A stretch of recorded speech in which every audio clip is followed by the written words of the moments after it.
नाजरीन आपको बताएं कि इस्लामाबाद के मशहूर मारूफ अदीब शायर अहमद फराज 15 दिन के बाद रिहा हो गए। गिरफ्तारी की वजह पुलिस से बदतमीज़ी बताई गई है। इस हवाले से हमारे नुमाइंदे राजा रुखसार हमें तफसीलात से बता रही हैं। जी राजा रुखसार, मज़ीद तफसीलात से आगाह कीजिएगा।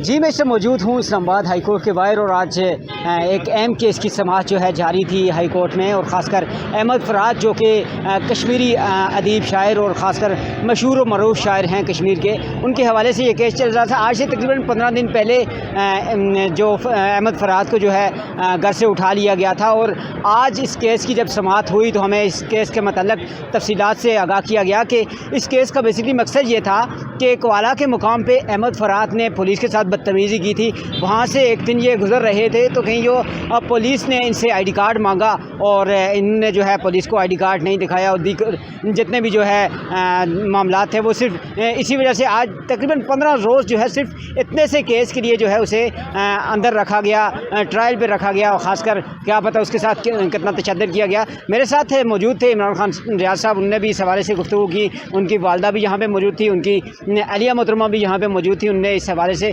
बताया कि ख़ासकर उनने सबसे पहले जो है यहाँ के वकला का और ख़ासकर ईमान मज़ारी साहिबा का बहुत शुक्रिया अदा किया, क्योंकि शुरू दिन से उनने इस केस को हैंडल किया।